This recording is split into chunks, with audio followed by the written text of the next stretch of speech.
Ok, Arratsaldeon, buenas tardes. Bienvenidos a todos y a todas a una nueva rueda de prensa de la sección oficial del Festival de Cine de San Sebastián. Hoy presentamos la película Benediction. Tenemos para presentarla con nosotros al actor Jack Lowden, al productor Mike Elliott y tenemos también de manera virtual al director, a Terence Davis. Ya sabéis, si queréis aprovechar ahora a sacar unas fotillos y empezamos. Hello, Terence. Nice meeting you. Pues si os parece, si me levantáis la mano para las posibles preguntas que tengáis, yo quería comenzar con una pregunta de cosecha propia para el director de la película. Antes de nada, felicitarlo por la película. Acabamos de verla la mayoría de nosotros, acabamos de salir del pase de prensa en el Cursal. Ha sido todo un lavado del alma, tengo que decir. Y me interesaba saber cómo, teniendo en cuenta su filmografía previa, una filmografía donde se le da tanta importancia a la memoria, a los recuerdos, a la identidad, cómo encaja o cómo se afrontó en esta película el hecho de que haya una parte tan importante en presente, ¿no? Es decir, cómo literalmente, explícitamente, estamos teniendo unos personajes que piensan en su pasado. Si esto supuso algún tipo de diferencia respecto a la filmografía previa y el tratamiento de la memoria.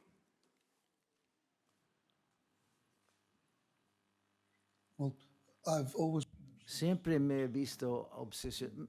Ha sido una obsesión mía el tiempo desde que descubrí las obras de T.S. Eliot, que es la mejor poesía inglesa. Es una cuestión del tiempo y también de la memoria y también la reflexión de cómo somos y cómo nos percibimos y el mundo y cómo nos percibe el mundo también. Siempre me he visto vinculado a este aspecto. En cuanto a la memoria, puedes entrar y salir de la memoria en cualquier momento en tu propia vida porque tienes la historia de trasfondo. Pero cuando tú creas la vida, tienes que asegurarte que no te conviertes algo confuso en toda la situación. Una de las cosas que en cualquier película, una cosa que hago es que voy de un elemento emocional al siguiente, no con lo que literalmente sucede, porque yo no creo que es muy interesante esto, porque esto se reduce a mi obsesión con el tiempo, en resumidas cuentas, y la percepción que tenemos del tiempo.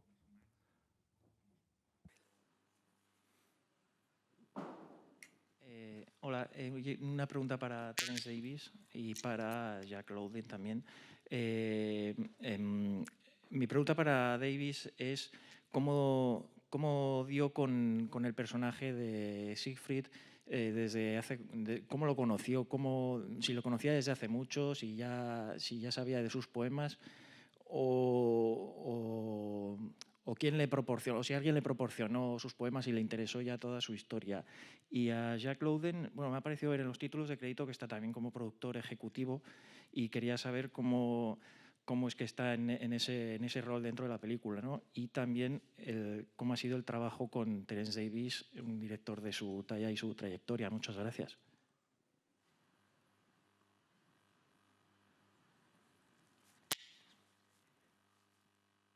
Is Terence answering first? Shall I answer first? Go on, Terry. Yeah, as you like. I mean, if you want to go first. Well, Bien. Descubrí Siegfried Sassoon cuando estaba a punto de ir a la escuela dramática. En aquel entonces tenías que estudiar algo de Shakespeare y algo de lo que tú eligieras. Y yo hice un poema cómico acerca de su primera interpretación en Gran Bretaña del Derecho a la Primavera de Stravinsky, un lenguaje y un poema precioso. No le conocía tan bien como conocía a Wilfred Owen o los otros dos grandes poetas que murieron durante la Primera Guerra Mundial. Tuve que investigar esta película, que fue enorme, dicho sea de paso.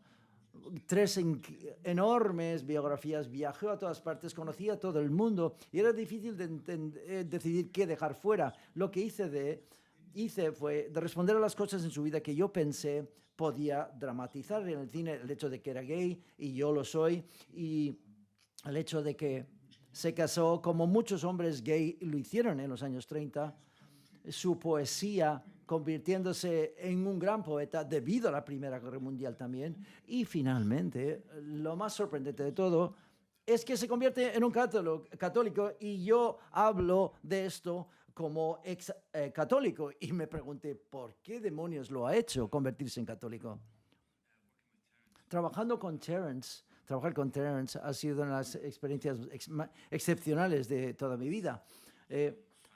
Como fan del cine, trabajar con una persona como Terence, en películas que he adorado, como The Deep Blue Sea, es lo más que te puedes acercar a una película perfecta. Me encontré algo temoroso y aterrorizado el poder participar en una de sus películas, pero la oportunidad de interpretar a Sassoon fue un gran honor. El interpretar un hombre de su valentía y su honestidad es muy raro hoy en día en el cine, especialmente una persona que realmente existió, y en particularmente la Primera Guerra Mundial, y cómo se aborda en la película y cómo afrontó a la Primera Guerra Mundial. En primer lugar, estaba muy pro guerra y fue a la batalla y fue un excelente líder y soldado, y se le llamaba Mad Jack, el loco Jack, porque era tan atrevido y tan valiente. Y luego escribir esa carta que dice que pensó que la guerra era un error de tontos, y esa guerra, esa Primera Guerra Mundial en mi país, se contempla con mucha sentimentalidad. Y estas películas se hacen para recordarnos a nosotros cuán gran desastre fue esa guerra, y robó a las personas de sus vidas por muy poca razón. Y interpretar a una persona que se dio cuenta de ello en medio de todo y tomar la postura que tomó, o que le hubieran fusilado o ir a la cárcel, es realmente un honor para mí, especialmente cuando leí la carta que él escribió, que forma parte del libro, de la película. Esa fue la parte más difícil de realizar la película, rodar la película. Eso lo hicimos 2 o 3 días antes de empezar a rodar. Esto fue lo más...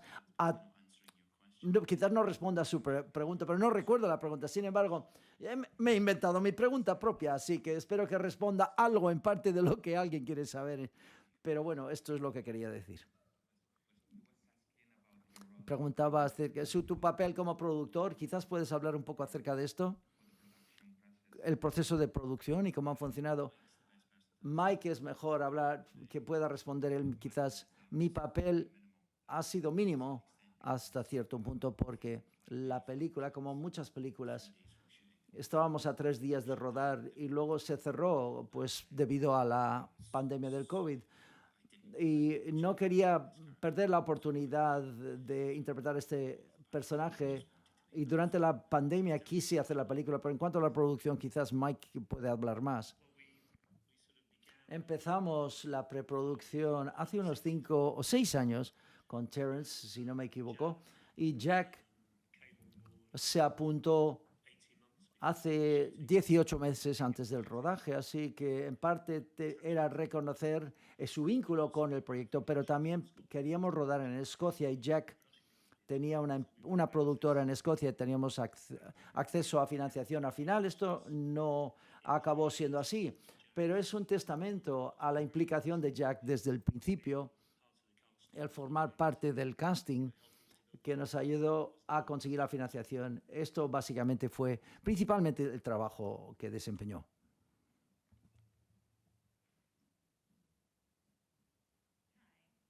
Hola, mi pregunta es para Jack. Los diálogos están exquisitamente escritos, pero son tan difíciles de recordar. ¿Cómo memorizas un guión como este tipo? ¿Tienes algún truco? ¿Es tan difícil como parece?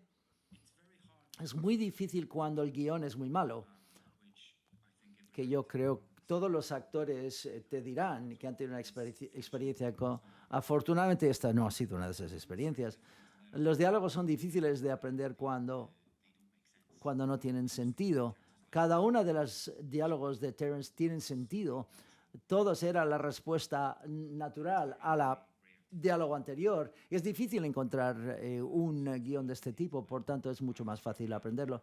Y luego tengo lo siguiente añadido, es decir, raramente tengo la oportunidad de utilizar mi propio acento. Solo he interpretado 2 papeles con mi propio acento por cualquier razón, pero es difícil aprender diálogos en otro acento diferente al mío. Aprender esto lo aprendía en mi propio acento y luego aplicaba el acento pulido, digamos, británico, como se suele decir. Pero era fácil aprender los diálogos, pero debido a la pandemia aprendí los diálogos, digamos, en mes de enero del 2020 y luego tuve 8 meses para que fueran como segunda naturaleza para mí. Aprendí muchos en el cuarto de baño, en la bañera, que no sé por qué ese era el lugar natural de repasar las líneas de Siegfried Sassoon. También escuchaba la música de Ivor Novello durante 6 meses. Muchos de sus arreglos de piano eran excelentes para aprender los diálogos y lo recomiendo.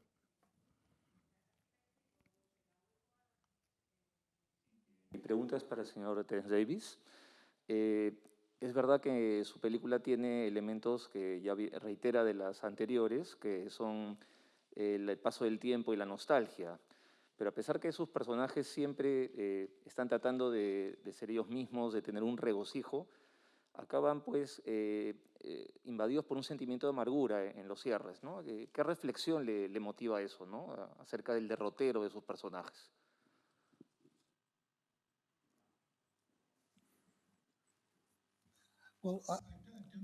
No creo que ninguno acaban amargados. Yo creo Emily Dickinson sí lo hace.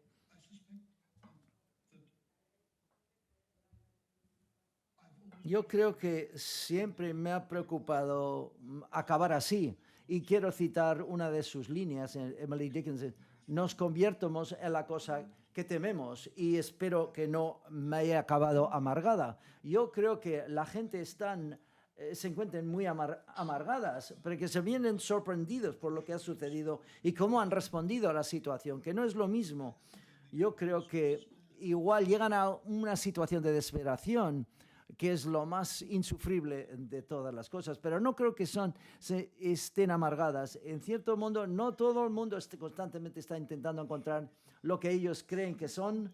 Algunas personas pueden lograrlo. Yo no lo he logrado, por ejemplo, pero tengo mucha simpatía para las personas que han llevado este viaje y queda todo abierto. Yo creo que al final de la vida de Sassoon no se ha encontrado a sí mismo, no ha encontrado la redención, porque al final, si no te la encuentras dentro de ti mismo, nunca la vas a encontrar de ninguna manera. No la vas a encontrar a través de el arte, a través de las otras personas, el arte, o ni siquiera de la religión.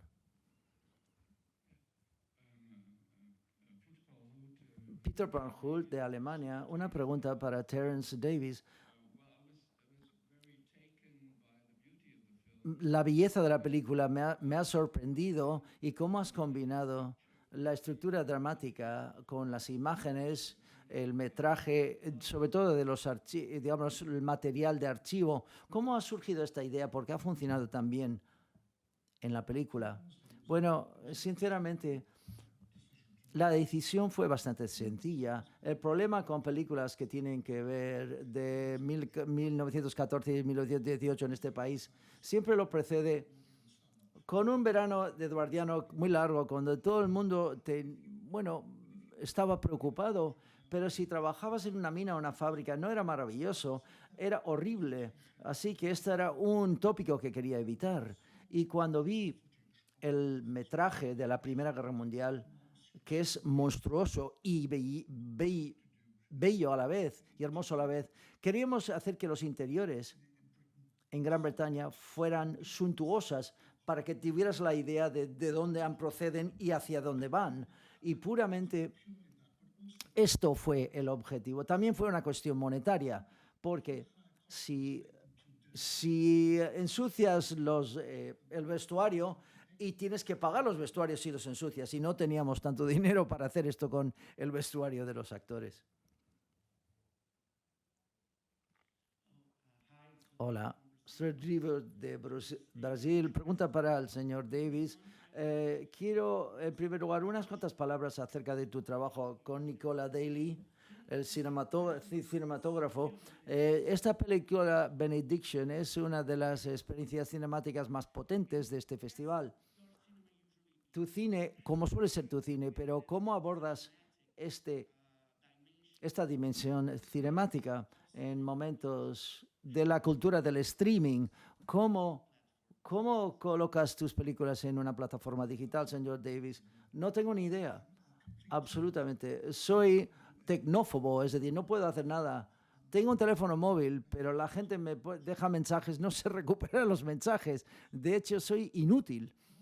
Pero lo que era importante para mí es que la película se hiciera. No tengo ni idea cómo se va a mostrar, o espero que se vean en cines y que aparezca en la televisión. El problema siempre es el siguiente: hay tantas maneras de poder ver cine y realmente no quiero ver mi película en una tostadora. No es muy bueno, no es demasiado emocionante, digamos. Así que no tengo ni idea de cómo se va a mostrar la película.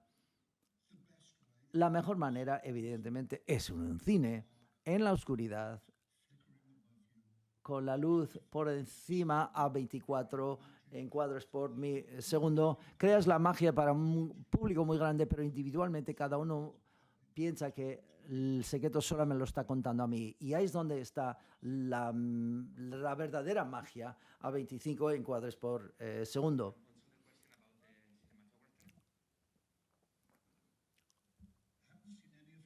No he visto su trabajo y había entrevistado a 3 cinematógrafos. Y yo pensé que encajaba perfectamente. Así de vago, de la misma, sabes que va a ser muy buena. Y fue muy buena, dicho sea de paso. Hola de nuevo. Pregunta para Terence Davis. Yo quería saber cómo fue el proceso de casting, no solo para Jack Lowden, sino para el resto de protagonistas. Gracias. Lo que es maravilloso hoy en día es que muchos actores se graban a sí mismos en unas cintas. Es maravilloso para ellos porque no tienen que ir a una sala con 3 personas que no han conocido e interpretar un papel. Y también puedo repetidamente ver lo que yo creo que necesito de una cinta grabada. Pero Jack y yo nos habíamos conocido para tomar algo y empezamos a hablar. Y yo sabía que encajaba perfectamente, sabía que era el perfecto. Hizo una cinta también, grabó una cinta maravillosa con una de las escenas con el Dr. Rivers.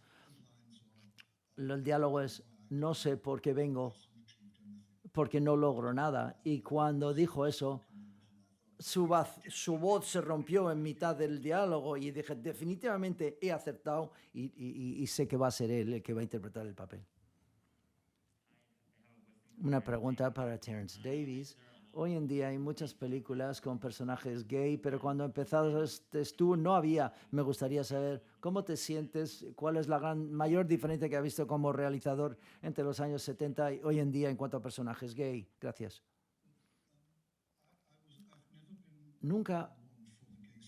No he estado nunca en la escena gay.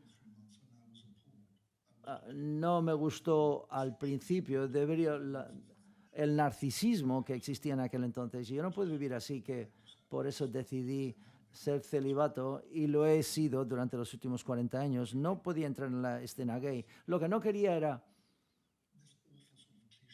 este tópico horrible de que todos son maravillosos, se quitan las camisetas y han estado en el gimnasio. Todo eso es tan aburrido. Es aburrido, pero quería mostrar cuán horrible puede ser ese mundo, y puede ser muy, muy horrible y malvado, pero también puede ser muy divertido a su vez. Así que tienes que tener las dos cosas y quería combinar las dos. Pero también lo que hay que recordar es que Sassoon era de las clases privilegiadas y muchos hombres gays de esa clase pudieron hacerlo porque conocía a la gente. Si tú fueras de la clase obrera, te metían en la cárcel 2 años por la homosexualidad en mi país. Era un delito criminal hasta el año 1967.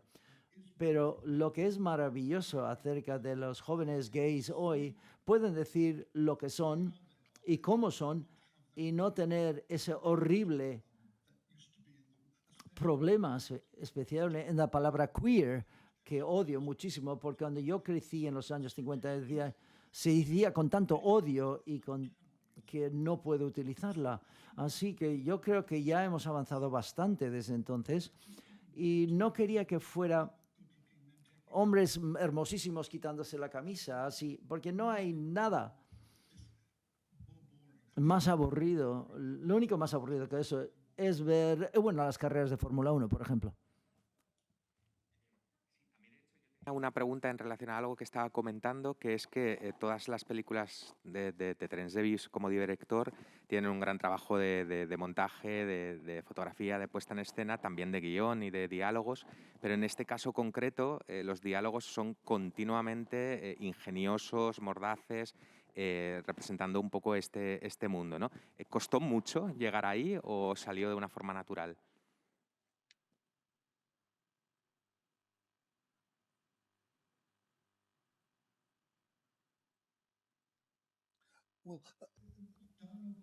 En los diálogos aparecen, lo sientes cuando estás escribiendo sobre un personaje. Hay que asegurarte que todos los personajes hablen con su propia voz y no tienen el mismo tono. Y esto es muy importante. Pero la verdad es que el ensayo para esto fue Emily Dickinson, es decir, A Quiet Passion, historia de una pasión muy educada y muy aguda. Y yo quería que también esta película fuera tan aguda y los diálogos también. Así que, porque tenían ese trasfondo, este historial donde tenían una facilidad a la hora de utilizar su lenguaje y hablar, yendo al extremo.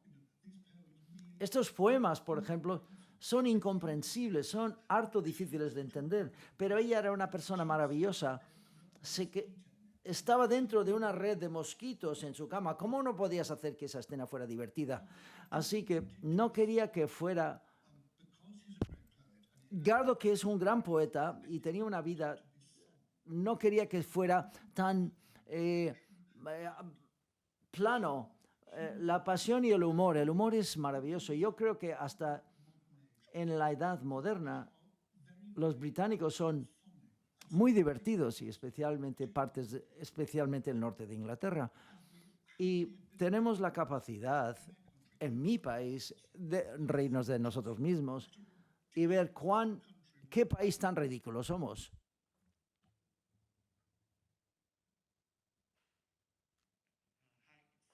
Hola, Roger, de Brasil otra vez. Me gustaría entender, señor Davis, ¿cuál es el mayor desafío de abordar la palabra hablada en una película sobre la poesía y la dimensión lírica del silencio de una película hacia un, digamos, artesano de los versos? Bueno, Foucault de T.S. Eliot fue el comienzo. Cuando yo tenía 18 años, llegó la primera televisión y durante 4 noches, los 4 cuartetos los leyó Alec Guinness las primeras 4 noches. No entendí, me volví loco, pero me parecieron maravillosos y les leí muchas veces, una vez al mes, estas obras de T.S. Eliot, porque es una exploración del tiempo, de la naturaleza del tiempo. ¿Cómo cambiamos cuando percibimos algo? Hay una maravillosa parte de 4 cuartetos de T.S. Eliot porque las rosas tenían aspecto de flores que yo nunca he tenido. ¿No te parece fabuloso? Esto lo tienes que incluir, pero cuando yo crecí, 2 cosas que me obsesionaban eran los musicales americanos, porque les encantaba a mis hermanas y eran divertidos, y la comedia británica de aquel entonces, porque había excelentes actores.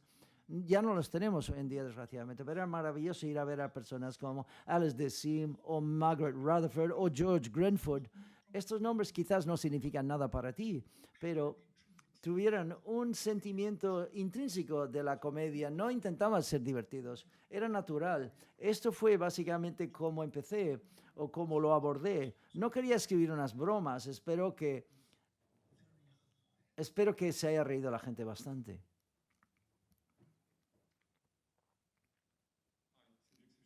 Seductor Chivalry International Silver Society. En primer lugar, quiero darle la enhorabuena al señor Davis, porque tú piensas es tu mejor película, lo has dicho antes, y yo estoy de acuerdo contigo. Yo creo que es un logro en base a tus propios, digamos, niveles. Estoy de acuerdo contigo. El señor Jack Lowden quiere saber más acerca de dónde encuentras la inspiración para esos últimos 2 minutos, en lo que probablemente es una de las escenas de cierre devastadores que he visto. Esa toma en el banco tan larga, planos secuencias, es decir, estas emociones, ¿dónde los llevas para conseguir ese momento tan devastador? No he visto la película, debería decirlo de antemano, pero he leído el guión y estaba allí. Eso es lo que puedo decir cuando se rodaron. Porque tengo dificultad verme a mí mismo, porque siempre es un desaliento eterno verte a ti mismo. Solo me veo a mí mismo y no es tan mágico como tu experiencia. Así que eso depende del público. Pero la última escena, recuerdo que teníamos un intento de rodarlo. Estábamos en un banco. En un momento a la tarde, un momento determinado del día, y fue bastante difícil, pero fue una escena donde todo encajó. Y quiero darte una respuesta un poco pretenciosa de cómo rodamos esta escena. Conforme yo iba en mi coche al rodaje, hago una radio que se llama Classic FM, que pone música clásica. Y en la radio, y no me acuerdo, Spiegel creo que es, alguien sabrá lo que significa eso. Estaba en la radio y me pareció muy triste y pensé, voy a escuchar esta canción o esta música clásica antes de la escena. Y este piano muy conmovedor lo escuché antes de rodar la escena. Y me senté y Terence estaba a mi izquierda leyendo el poema de Wilfred Owen. Y es algo acerca de lo que escuché, la música de Spiegel, con la lectura del poema del Terence, que hizo que funcionara la escena. Y es una cosa difícil el interpretarlo, pero es muy increíblemente fácil cuando, con Sassoon, por ejemplo, el objetivo de Sassoon es que si Eva mostraba algo fuera de manera reacia o lo quería mostrarlo de una manera más interesante, pero nunca lo podía hacer. Personalmente, yo no quería que se sentara y empezara a llorar a moco tendido, que probablemente, que es lo que quería hacer en ese momento. Es mucho más interesante intentar ver a una persona que no intenta llorar a moco tendido, y lo intenté reprimir todo lo posible. No, nunca lo he visto, pero todo el mundo me estaba hablando de esta escena. Me alegro que haya funcionado y porque lo hicimos en una toma y todo encajó y funcionó. Ha sido suerte, resumidas cuentas. Tenemos que acabar aquí la rueda de prensa con esta pregunta sobre el final de la película. Os pido un fuertísimo aplauso para el equipo.